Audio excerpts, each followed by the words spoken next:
I've been evicted. I was evicted yesterday, Yeah. me and my two daughters, and basically I've got nowhere to go. Britain is in the grip of a housing crisis. I have nowhere to stay now. Where I stayed last night, I can't stay. This is a film about one of the worst affected areas in the country. Property you gave my daughter, it's a shithole. How am I meant to get my kids to school? I'm not prepared to bury my daughter. She's threatening to commit suicide and everything. And it's all down to the government, because the government let all the shit in the country. We are an island and we're sinking. Stop letting the lot in. High rents, the benefit cap, and a lack of social housing has meant homelessness in the London Borough of Barking and Dagenham has increased by nearly 350% in the last 4 years. It's not for me, it's for my mum and dad. For 9 months, we've followed residents as they struggled to keep a roof over their heads. I'm not going to live outside. My kids need a place to sleep. Madam, we were having a case. Put yourself in my own shoe. I'm a human being.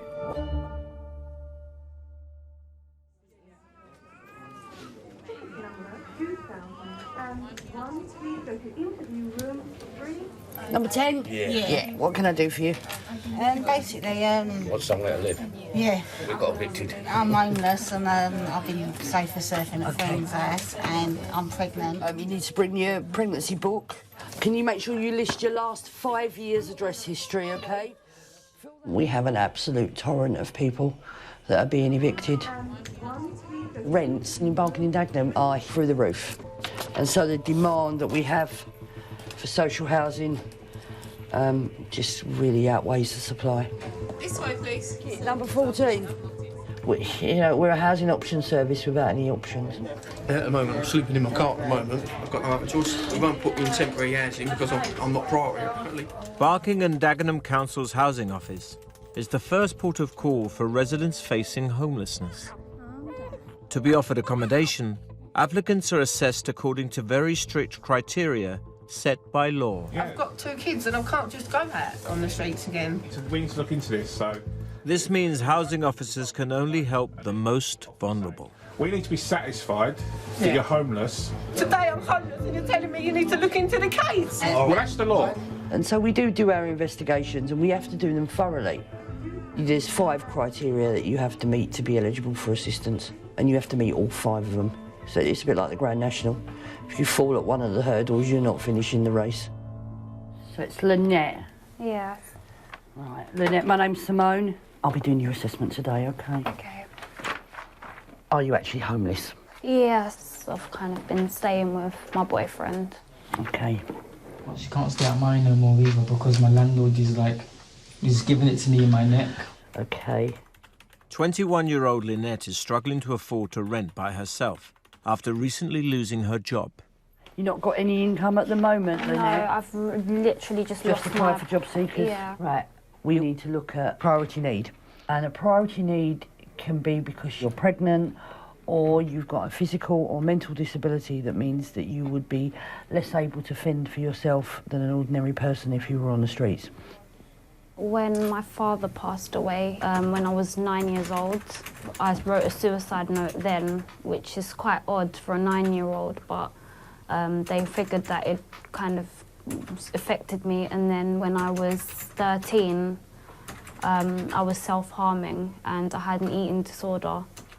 And how's that now? Are you still self-harming? Yeah, I mean, not cutting myself, but there's other ways that you can self-harm.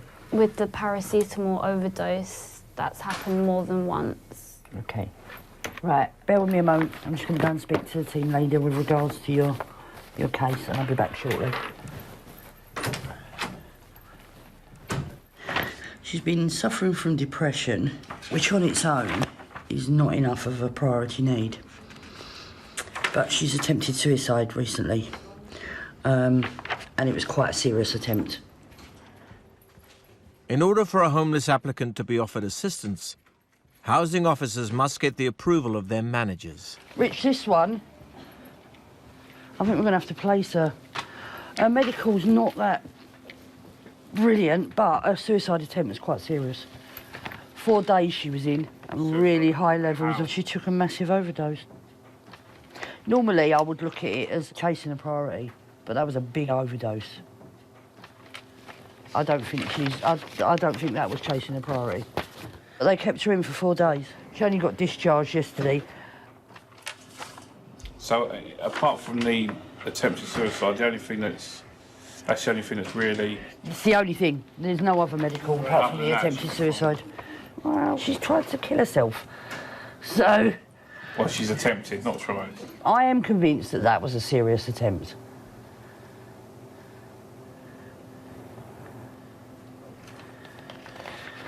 You looked at that now, non-priority. Yeah, I know. But I think that if we were to put her on the streets, we would create a priority right there and then. It's not an easy decision to make when you make decisions that affect people's lives. But we don't have the resources to support everyone that comes through the door. It sounds cold, but you can't have too much emotion when you're dealing with a case because it can affect your judgment. Young girl tried to commit suicide last week. She was in hospital for 4 days. What's happening is the landlord who rents the room to the boyfriend's found out that there's a partner there. Okay. It's asked her to leave. All right. The boyfriend said there's no way she can return back to his property. Because we've spoken to the landlord? How do we know he's not making it up? Well, we haven't spoken to the landlord yet, no. So that's another issue we don't know. It's just what the boyfriend is saying. Have we seen the tenancy agreement? No. At the moment, we can't verify homelessness. We haven't spoken to the landlord. Well, the boyfriend's here and said that she stays nights with him, but she can't stay there permanently. How do you know he's telling the truth? How do you know he's the tenant? We haven't seen copies of the tenancy agreement, so you'll need to contact the landlord. It's an emergency service. Okay. Just like an A&E, with limited resources, which we're experiencing at a sort of rate which I've not experienced before. I find that most people who come through the system have a difficult time. Yes.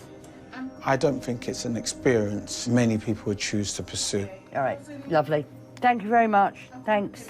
Bye. Bye. I can't imagine why someone would want to expose the most intimate details about themselves to get a property. Right, tenancy agreement is in his name alone. Excellent. Based on the information you've now presented to me, I understand that she's homeless. Okay. Thank you. Okay, right. Do you know what temporary accommodation is? It's emergency accommodation that we provide for you while we carry out our investigations. Okay. But TA's quite scarce. You're not looking at the Ritz, okay? But it is a roof over your head and it is what it is. That's fine. So basically, today's your initial assessment. We will need to make a decision in your case about whether we owe you a duty of assistance. You seem to really care. There are times in my life where I've been skinned and I haven't had anywhere to go, you know. They reckon in this country we're all only about 3 paychecks away from being homeless. A tenant with 1 child, owing just over £5,000. When was the last payment? A year ago. She's been working full-time since December 15. She's got no reason for non-payment. Well, what I would do, if there are no objections, is agree for the eviction to go ahead. With nearly 14,000 people on their housing waiting list, the council are under constant pressure to free up properties. And there is £5,000 owed. Carry out the eviction, please. Nearly 20,000 council homes have been sold since the right to buy was introduced in 1980, meaning they have lost half their stock. Someone who hasn't bothered to pay anything for 12 months clearly does not want to live in the property. Are we okay with that? In this borough, council housing used to be 2/3 and now is only 1/3. The number of homes we're building is less than the number we're selling through right to buy. Yeah, so we're reducing all the time. The best way to look at housing allocation is look at it like it's a cake, yeah? The reality is the people waiting to go into properties are 50 times more than the number of properties that we have. So therefore, you have to try and find the best mechanism, yeah, to cut up the cake, yeah, and give it to the people who are the most hungry. We've got 1 previous eviction. it's straight back to his old ways. So I'm authorising the eviction. But we get vacant properties because we evict people who haven't paid their rent or behaved badly. But mainly, our voids come because tenants die. You're all right. You know about my mum, don't you? Oh, yeah, yeah. You know the council are trying to evict me. Yeah, they're trying to evict you because your mum lived here for years. Yeah, since I was 8. And I only moved out 2 years, and the council said that I'm not entitled to the premises. That's bad, isn't it? Oh, it's bad. It is bad. It's a joke, really. Your mum's here for years. I only moved out 3 years ago. Then Mum became housebound, and then I moved back. And they're saying because I moved back last March, it's only 7 months, so I'm not entitled to the house. Oh, it's bad. It is bad. I know, but I hope you get on. Cheers. See you later. See you later, girls. After his mum passed away last year, 39-year-old supermarket worker Ricky applied to succeed her council tenancy. I received an email that said there would be a letter in the post with a decision of what happens with the house today. Did you see that flat down there that was near Pam's? Yes, the fella bought that, but now it's up for let. £1,100 a month. If I could afford £1,100, I might as well get a mortgage. Do you know what I mean? And it just don't make no sense, is my neighbour. You've heard I'm being evicted, didn't you? They want the house, but they're not willing to give me nothing. Well, that's ludicrous, isn't it? What's the council said to you in terms of options? Basically, what they turned around and they said is, oh, we've got apartments available. They're £900, but you can't claim housing benefit. I said, I don't earn £900. And if you did earn £900, you wouldn't put it all on your rent. Well, what, and leave myself with 50 quid for the month? That's basically, and he went, sorry, we don't cater for single men. I have to private let, and that's what they're saying. After 32 years. Who can afford private rent? I can afford £1,100 at £8 an hour. Sadly, the way the whole country is going, we're in for a meltdown. Just a nightmare. Absolutely, a meltdown is the right word. Yeah. There goes my postman. Gone. No letter for me. Don't know whether they're going to just turn up and hand it to me, or if it ain't, I don't know, I'm going to ring them, I think. It was on page 5 last week, 1,300 signed petition to keep Asda worker in the house after his mum's death. So it's getting quite a bit of publicity. Yeah, it's getting. I mean, I do get asked as I'm going up the shops, any news on your house? People knocking and asking any news, because I've been here for near on 32 years, and we all know each other around this way. Your call may be recorded for training and monitoring purposes. Sit now.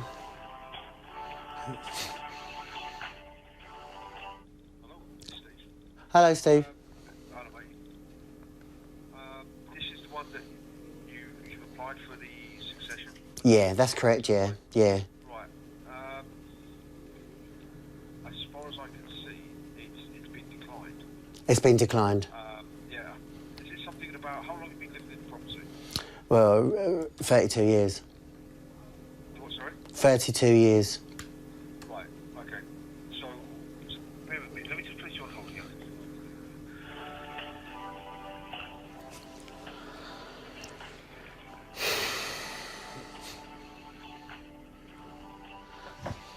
They declined it.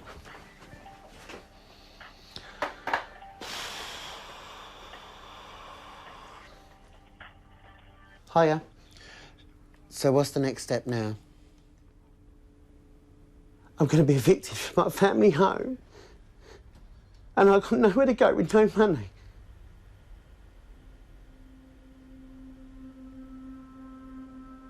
Yeah, but then what am I supposed to do with no money?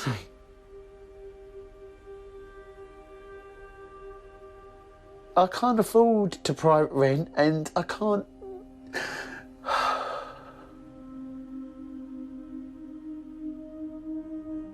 Okay. Bye.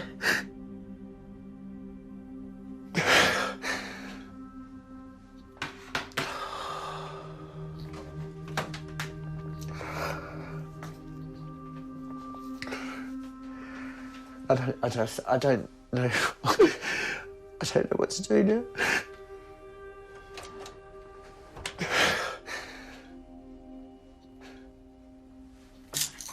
They said no. They said no. Why, they did? No, I rang up. All right. They declined, and they're going to serve me notice. And they going to find you anywhere? No. I'm not being horrible. This is where that I end up thinking I should just kill myself because No, don't do that. Don't get yourself all upset. Want my cold hands on you. Don't get upset, Rick. What am I going to do? Oh, I I'm don't 40 know. next week, and I've got no future at all. No. I don't know.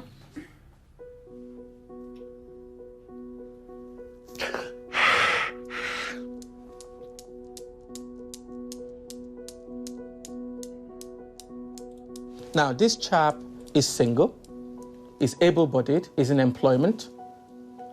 There is nothing that says he must have this house, in my view. You know, we have to be very, very careful and satisfied that we're making the right decision when we give it to a person. We cannot be sentimental about it at all. Now, he wasn't living there all his life. This is the law of the land. He didn't live there for 12 months prior to the death of his mother. And therefore, he cannot succeed that property. It splits the community. There is one half who would think, well, he's lived there since he was a child, his mother's passed on, why can't he just continue to live in the house? But on the other side, you've got families with kids who could use that property.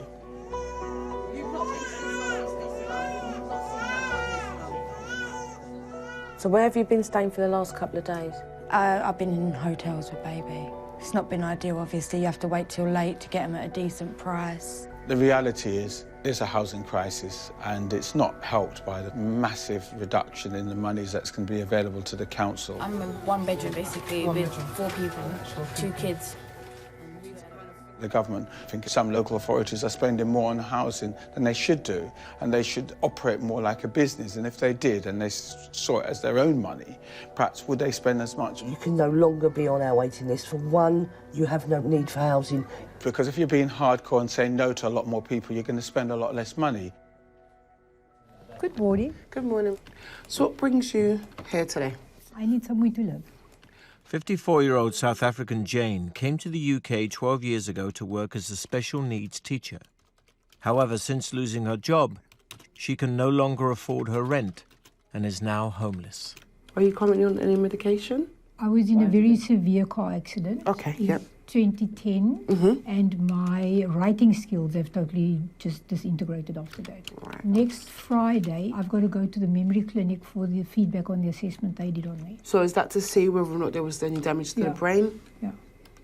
Bear with me one moment. All right? Just want to confirm her priority need. At the moment, she's not on any medication because she had a car accident back in 2011, and it's affected her motor skills. So she's got an appointment with the memory clinic, and that's it. No counselling, No, nothing. Until she's had some sort of concrete information back, Yep. then you go with the information you've got. She's Yep. not. No worry. There's That's nothing fine. there that says there's a priority need. So. Yeah, thanks, Richard. Okay, so I've discussed your case with my management. I have to explain, we won't be able to assist you with any kind of accommodation at this point. So if you take a seat for me at the front, I'm just going to do you a quick letter.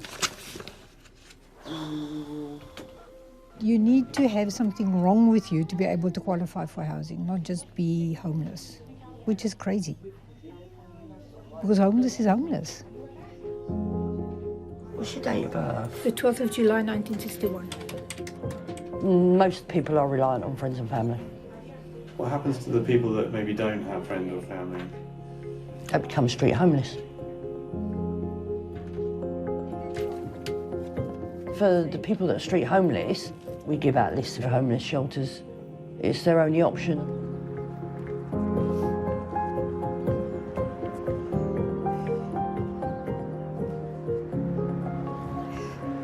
Oh, I'm cold. You've got no idea how cold I was last night. I wish I had a sleeping bag. This was last night's home. Not very nice, because I was so scared. I didn't sleep at all. I was awake the whole night.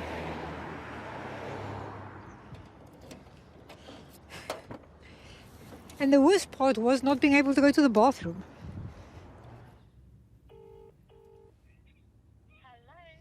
I need accommodation for tonight at a night shelter, please. What area are you in? I'm in Barking in Dagenham. When did you become homeless? Yesterday. Okay, and what happened? I was put out and they took the house keys off me, so I can't go back. Okay, have you been in trouble with the police for a sexual offence? No. Violence? No. Arson? No. Okay, what you need to do is you need to get yourself to Hartley Brook Church. Thank you so much. Okay? Thank you. No problem. Bye. Oh, there you go. I've got somewhere to sleep tonight and it won't be in my car. Thank you. That is a miracle.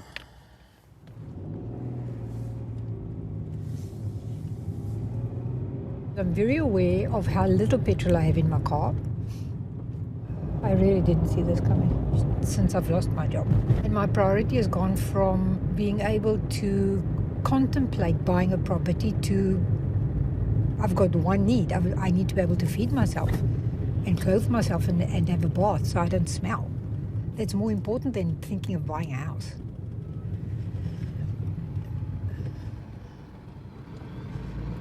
I never in a million years thought I would have to worry about, am I going to smell? Never. If I have paid into the system, hasn't the system then got an obligation to look after me? As the leader of this council, I cannot, on the allowance I get, I cannot buy a house in this borough now. That is ridiculous. Really? Yes, and we're the most affordable in London. We've lost over 50% of our stock under the right to buy, so there's no way as an organisation we can be that protector of all in the community. Our aspiration is to make sure we support as many of the vulnerable as we can, but we're getting to a stage now where London is not sustainable for the most vulnerable, yeah, or won't be in the near future. In the face of £153 million worth of cuts to their budget by 2020, the council is struggling to help those residents who are being priced out of the borough. If government policy carries on as it is, there'll be some people who just cannot ever afford to live in London. Yeah, absolutely. Yeah, because we've got vast tranches of our community still believe that they are entitled to a council house. You know, we've allowed those people to go on thinking that if I wait my 10 years, I will get my house. Yeah. And we have to actually go out there and say, do you know what? It's not a 10-year wait. You're talking about a 50-year wait. But he's putting out that message. That entitlement is for very, very limited number of people now. We haven't done that. Today, people still believe, rightly, the council's there to support them, but they believe it in a way that is unachievable. You're right. There's still this myth that the council can magic up stock. So what we would like to see is that we have other properties, but we've had no building programme since the right to buy, really, which makes it even more difficult for us to deliver on what people believe they're entitled to. But we are where we are today, so we've just got to carry on with decision-making that we've got to do. And some of it is really uncomfortable, because at one time they could rely on us. Today they see us as being the Sheriff of Nottingham.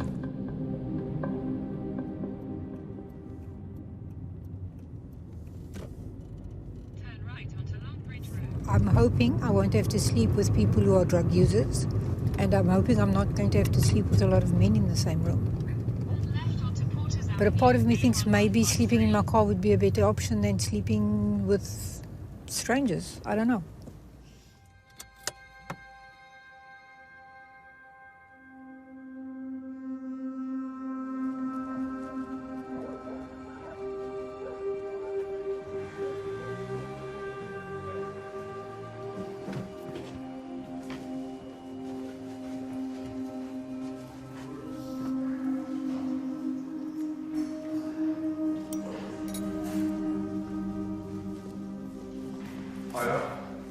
Steve.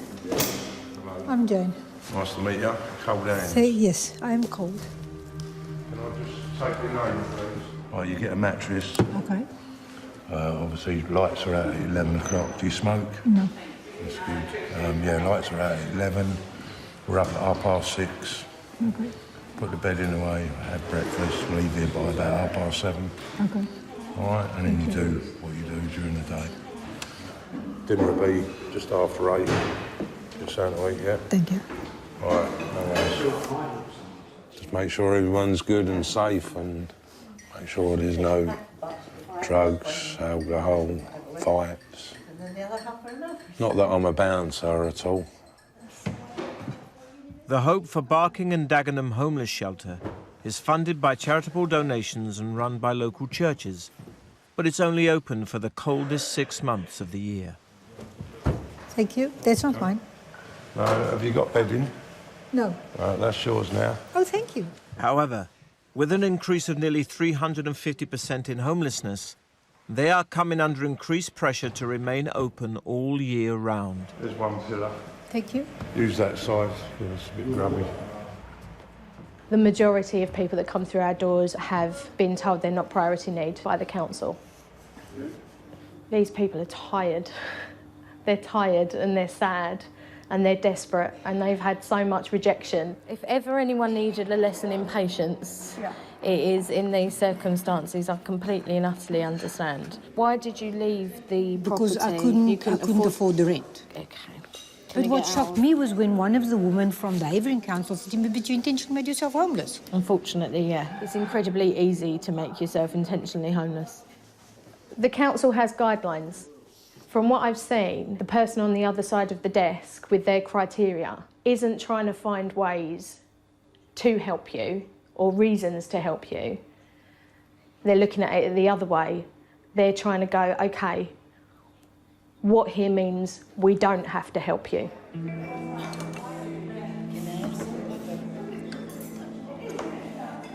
Thank you.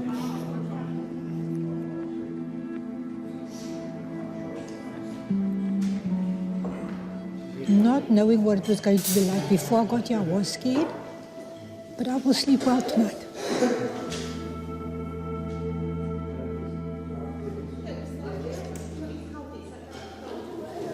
Really thankful.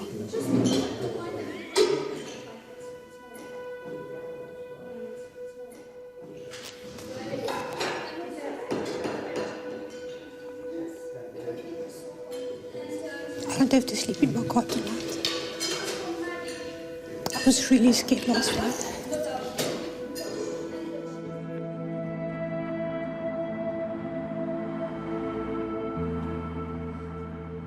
Hello, is Mum there? Can I speak to her? Hello, Mum? Can I ask you a favour? Can me and Christian stay this weekend? Okay. 22-year-old student Jodie, along with her partner Tommy and their son Christian, have been homeless for the last 3 years. Can I just stay like one night?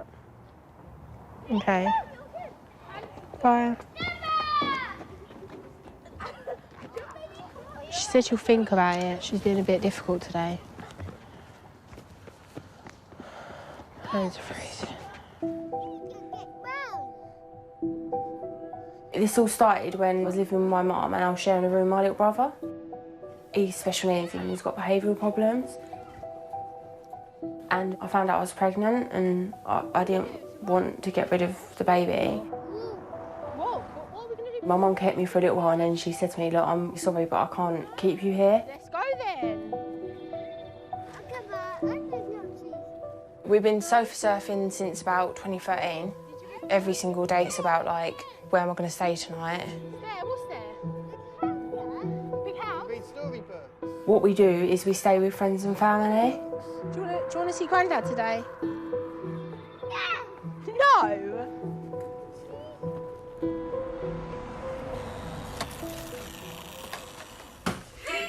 Tonight, Jodie has arranged to stay at a friend's house. You okay? Can you tell him? You tried, didn't you? You sleepy? When Jodie asked if she can stay here, do you feel sort of pressure? No, I don't, honestly. That's the least I can do. Like, she's my friend, and I hate seeing her. Like, especially, like, what touches me is, like, they've got a 2-year-old little boy. That's what I think is disgusting, that the council are letting a 2-year-old go sofa surfing. The fact is that I work nights on the railway. I earn between 900 and £1,000, but a 2-bedroom house around here is on average 1,200. So even if I got a place, I'd probably be short, or we wouldn't have clothes now, or the boy won't eat. I don't think anyone that works a full week should not be able to afford their own place to live. Why didn't you go down to the housing office? We did, but I'm a student. I want to be a teacher, but students are not entitled to housing benefit. And basically they came to the conclusion that the best thing for me to do would be to leave uni, because then I'd get better support, and the best thing for me to do would be to go on my own into temporary accommodation, and that if I didn't do that, that I wasn't thinking about the best, like what was best for my child, and that they were going to ring social services on me. Jodie is currently on the council house waiting list. Every week available properties are posted online and she selects one through a process known as bidding. That's like amazing if I could actually get that. Bidding is ranked in order of need and you have to have lived in the borough for at least 3 years. But the first time I ever bid, I was 187, and that was in 2012. 3.5 years ago.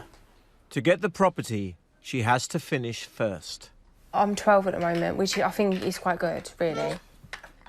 I really think it's a cruel system. Say you bid 1 week and you're 27, you think, oh, maybe it'll happen, and then you bid the next week and you're like 100. Oh, it's so frustrating. It's horrible to see her going through this every Friday.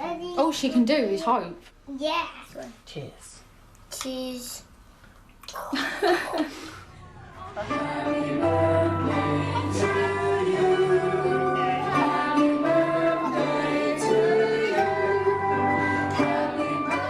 After being told by the council that he will have to leave his mum's house, Ricky is struggling to find anything that he can afford to rent in London on his current wage of £8 an hour. Happy birthday to you. Happy birthday to you. Happy birthday, happy birthday. I don't want to leave the borough because at the end of the day, it's my friends that are keeping me strong, but I'm being pushed out.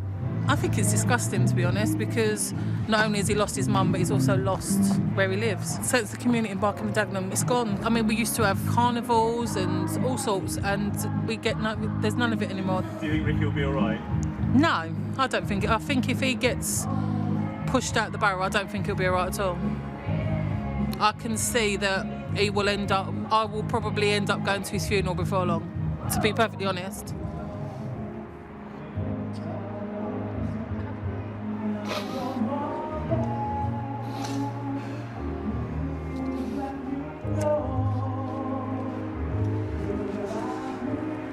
Yeah, I'm all right.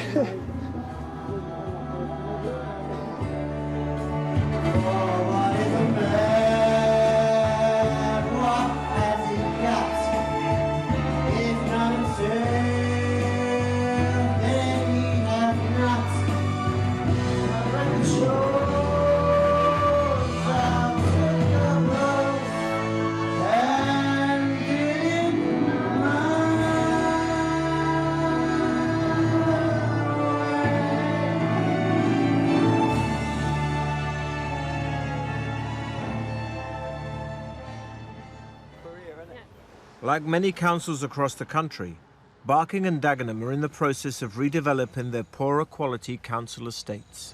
What's happening today? What's happening today is the rebirth of the Gascoigne estate. The Gascoigne estate has been historically an area that has suffered from reputation, shall we say. And now we're going to the new life of the estate, where we're building new homes for residents of the borough and others that will be moving into the borough. The problem we have is we can't do it alone any longer.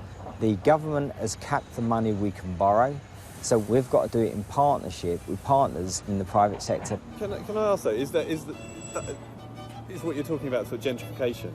No, it's aspiration for the working class.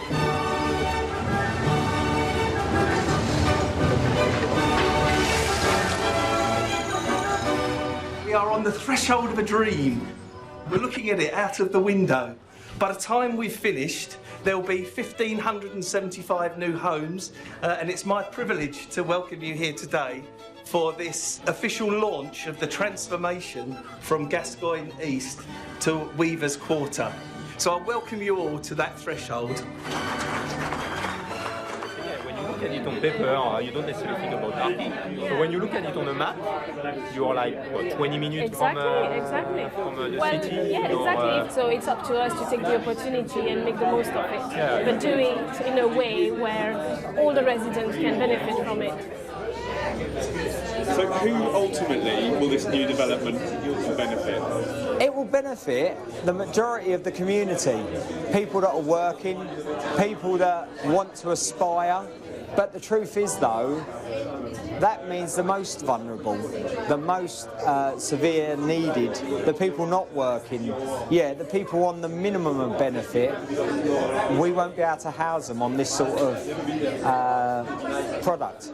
I've got to concede, as the leader of a council, of a Labour council, there's some people in my community that with the greatest intention, I'm not sure if I can facilitate their well-being moving forward. It is difficult. It is difficult.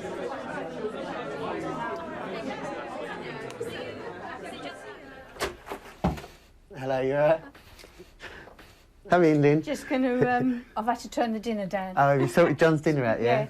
Ricky has been given 28 days' notice to leave his mother's house. What you doing? How long have you known Ricky? 30 years.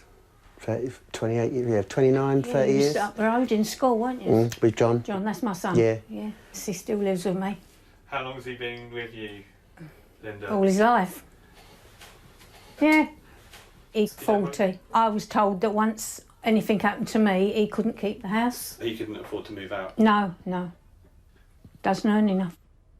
You've still got people where they can't afford to move out. That's right. So they stay at home with their parents. Yep. For instance, in Gascoigne Estate, they've just knocked down homes, but they're not replacing what they're knocking down. There's still people that need homes, and they're not offering any because they haven't built them, because they've just knocked them down. Yeah. What happened to all this affordable housing? There isn't nothing affordable about any of it. And unless you're a couple, you can't afford to rent. Do you know why it's changed? Because we're overrun with other people. Woody Andas, I don't know who's in there at the moment. There's been a League of Nations in there. And then you've got... What, sorry? A League of Nations. Yes. What do you mean? All different countries. I don't know who's in there at the moment. Don't know who I'm going to get here, do I? Is that like a real worry? Yes. What's worrying about that? Well, majority of people that move in here, I call them gypsies, but they could be Kosovos. I've found a bungalow in Wisbeach, Cambridgeshire, half the price of round here, but it means going up there with no job, but I'll have a roof over my head. Have you sold a lot of stuff? Everything for a deposit. All I'm doing is watching all my memories go out the door. I tagged Darren Rodwell on Facebook and I said, no hope for me or any single person in the borough. Don't help single men in need. And his reply was, unfortunately, Barking and Dagenham, the same situation as all the councils. I went, well, how do you plan to resolve this? And his reply was, Rick, we must promise the people that are most need. And currently, government policy is making it even worse. As I say, I sympathise with your situation and the others. I'm helpless to be able to change in the way that we both like. Sorry. Filthy rat springs to mind. Darren Rodwell, I hope you rot in hell. I've actually sat here and thought about burning this fucking house down so no other bastard gets it. Because I have watched everything out that door.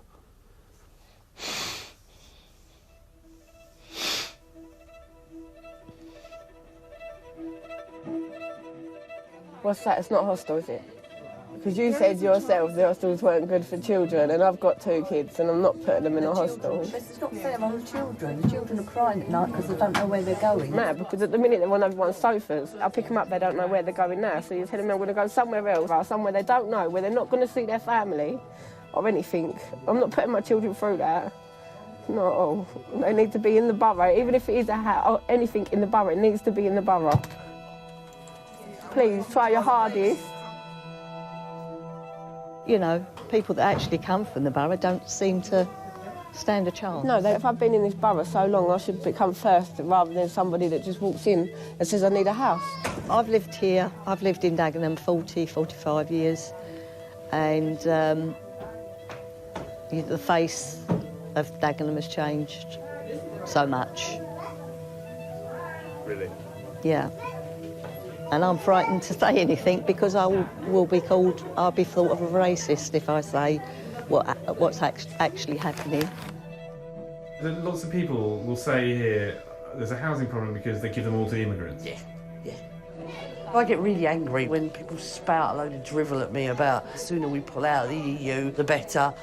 It's got nothing to do with migrant workers and, you know, like, over here stealing our jobs and stealing our homes. It's to do, they're getting evicted the same as we are. It's to do with the fact that they were going to afford their bloody rent. And the lack of council stock properties. In 1977, government policy changed the way councils could allocate housing. From being based on waiting time to priority need, it's been a source of tension ever since. People don't realise how much the housing stock is dwindling because it's far more complex and it's not as visual. I've been homeless since the 5th of January. I actually got discharged from Queen's Hospital because I spent a night in there because I passed out because it was too cold. I don't want to take this no more, do you know what I mean? I feel like going to court about this. It's ridiculous. What is visual is the fact that they see a wide range of different people. So you have to take a seat. And they see those individuals getting assisted, so they will find someone to blame. And so if I was an Indigenous member of Barking and Dagenham and I see someone, I don't know about priority need or their individual case, nor do I care. All I know is that my family's come down to the council and technically I'm not in priority need. And this other family just turned up and they getting housed. There's no justification for fueling that. However, it's a question of how people see things.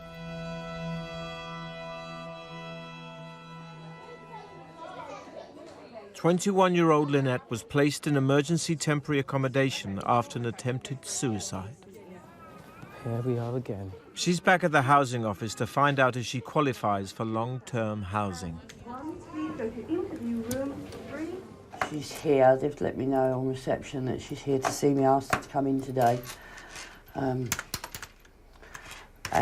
basically I've got all her medical results back. Hi Lynette. Sorry I waited so long. I've been absolutely manic today. You all right, Marcus? Yeah. So I've got your medical results back from our medical advisor.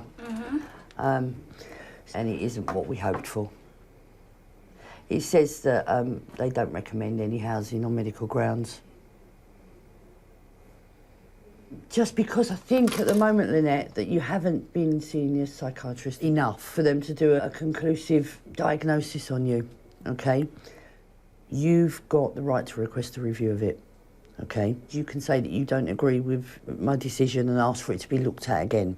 That's my advice, that you do that. Okay. All right, thank you. No worries.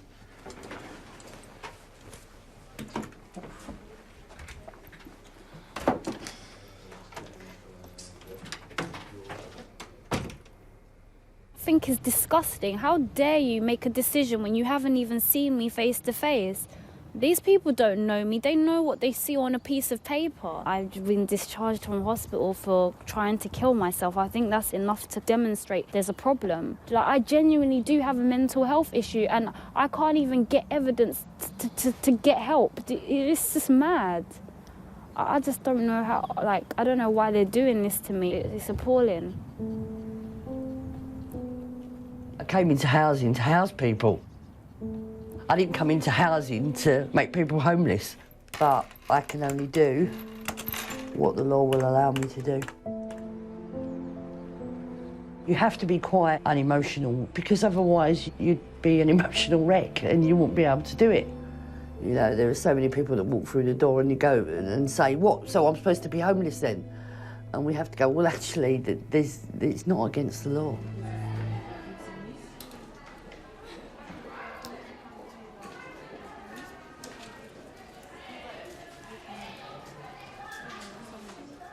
I bidded on the flat and I'm number 1. I'm slightly worried because bidding don't close until midnight tonight, but I'm pretty sure it's mine and I'm ecstatic about it. It was £107 a week, which is really sensible. Will it change your life, having a council house? Yeah, of course it will, because it will change everything. I don't want to jinx it because every time I've been hopeful before, I've been let down.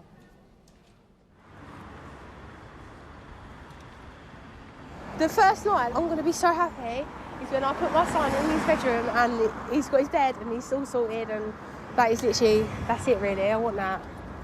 I can't wait. You deserve it. Yeah, that's going to do everything. He deserves it. I literally can't wait. Lord Jesus, we do thank you for this food, we thank you for your goodness to us, we thank you for every single person here tonight. We pray your blessing upon them and your protection. In Jesus' name. Amen. Amen. Right, let's tuck in.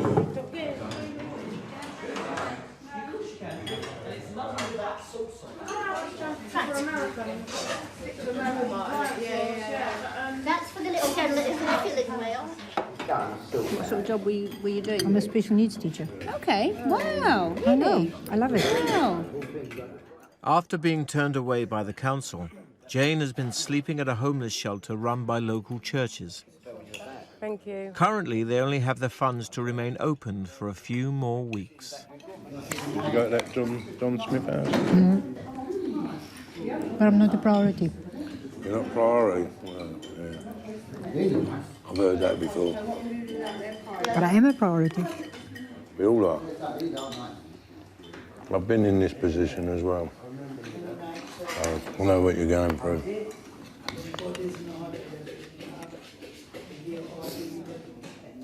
You get there. I will. That's what we're here for. I know. But it's not easy. Oh, don't be silly, come on. Come on, you'll be all right. I will be. But for the first time I feel safe. For the first time I feel safe. I didn't feel safe for such a long time.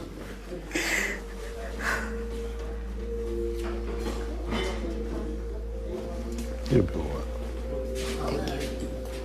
If it shuts, then it's back on the street for a minute. I know the better weather's coming, but it's not a roof over your head, is it, outside? So you'll be going a few more months at least. Hopefully it'll be sorted out tonight. How are you finding things? It's going all right. I just don't really want it to close. Yeah. You know? Because you've got a bunch of people in there that in a fortnight we're going to be kicking them out on the street. Yeah, of course, I've said this hundreds of times, my heart is not to close. However, we haven't actually gained too many grants this year, only one grant. It won't be sufficient. £750 a week is difficult to sustain. I understand that someone has to take these decisions, but it's more distressing, the thought of closing the shelter now than it was last year. We do have people that need something, and I don't know what we're going to do. Should we be contacting the council and tell them we are closing down? What do you have in place for these people? Every single person in this shelter has been turned away from the council. So the council have already done their bit. They've already seen that none of these people meet priority need. They have no duty of care to them. Goodbye. I understand that agencies are always going to refer to us because at the end of the day we're housing them. Doesn't necessarily mean that we should be. In an ideal world, you wouldn't have a need for a homeless shelter. Absolutely. So, again, to say we want to run for 52 weeks a year, I want to kind of say, do you know what, I don't want to run at all. Not being rude, but you just think it would be lovely that we wouldn't have the need. At the end of the day, they are social services, we're not. And it ought to be a state responsibility to look after them. It doesn't have to be us that do it. It could be kind of saying, guys, you can actually work things better. Okay. Okay. As it stands, is the shelter shutting on the 15th? I think so. I think so. Okay. Okay. Let's just close in prayer. Lord, we just want to thank you, Lord, for what has been achieved. Without you, there wouldn't be the churches here. Amen. Amen. Amen.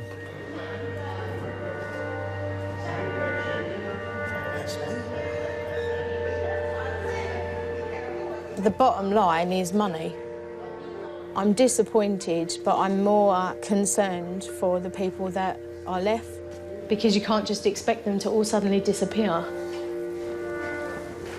The way the government seems to be planning for the future is full of short-term fixes. Well, we'll skim off this support service, and they are the people that are meant to catch people in their net, but now the net's got a great big hole in it, and all these people are falling through. There has to be another way of thinking about it. I don't even profess to know what the answer is. But it's got to stop, because these are people. And these are lives. And the knock-on effect is generations.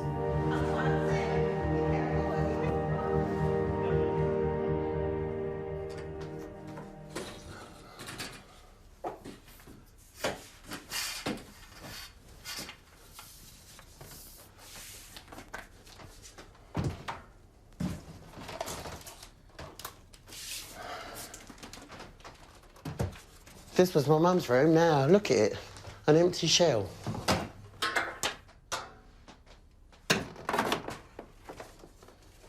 I planted that tree when I was 13. I've been here longer than anybody.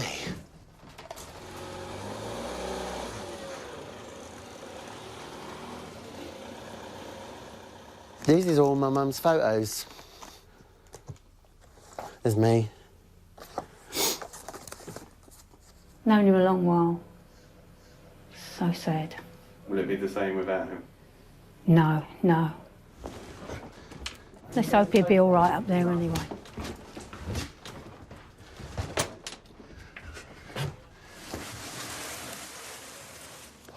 Right. I'll see you soon. Yeah. Send me a message. Send me a message. Let me know you're there. Yeah, we'll do. See you later. Get pop in for a cup of coffee. Yeah, we'll do, definitely. Right. I'll see you later. So, yeah, that's it. Off we go. No,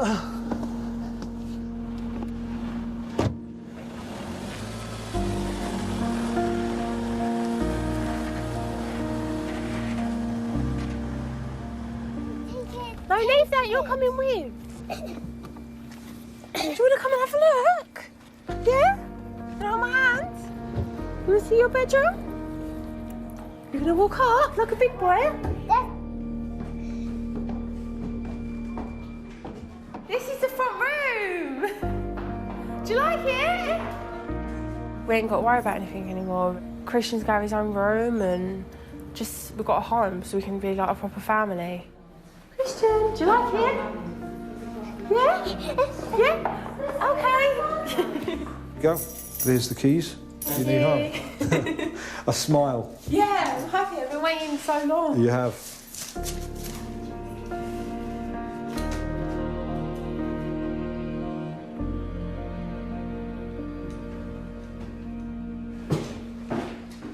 Empty house.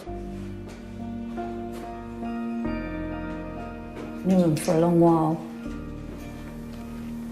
Yeah. Because the house has a lot of memories. Yeah, that's right, yeah. Yeah, especially when they was all young and they'd all be out in the garden, you know, and then all talking to one another over the fences.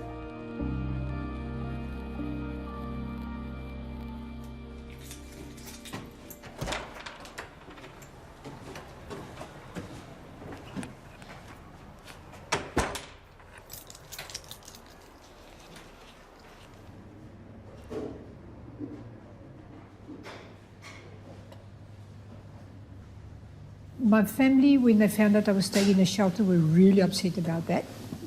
And they decided they would put money together, but they were not going to let me stay in a shelter. So they've bought a ticket, so I will be going back to South Africa. I'm thankful to get out of the situation and not sleep on church floors anymore. I really am.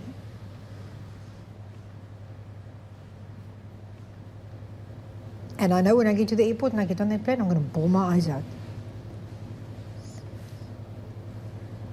This I do though. Because I don't want to go. I don't want to go.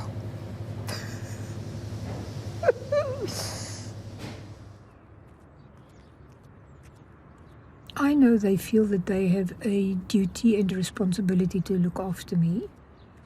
But if I go, everything that has been started is just going to stop. But at this point in time, I can't pick and choose. So I've got to go. But another part of me thinks, you know what, I am really homeless. So what do people do that don't have families like mine that says, come and stay with us? They're just stuck. And I'm going to get unstuck, but lots of the people that I met at the shelter are not going to get unstuck like me.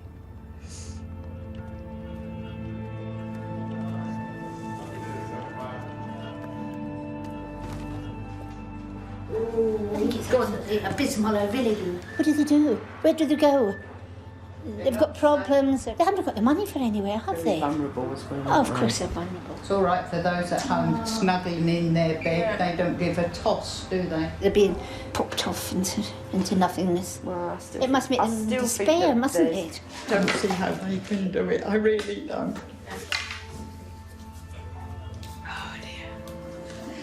I feel like writing to every paper and say, do something.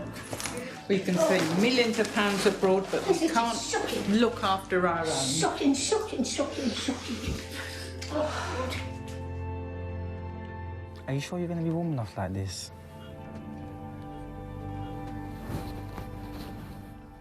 As a human being, I should be entitled to have somewhere to put my head at night.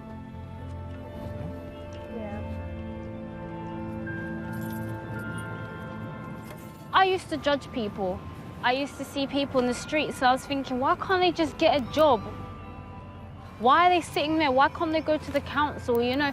And now that I've faced that situation, I'm more understanding. It's just horrible. It's like you're drowning and you're trying to explain to people, like, you know, we're financially, you know, going through a lot of hell right now. It probably is going to get harder. Mentally, it can make you feel worse.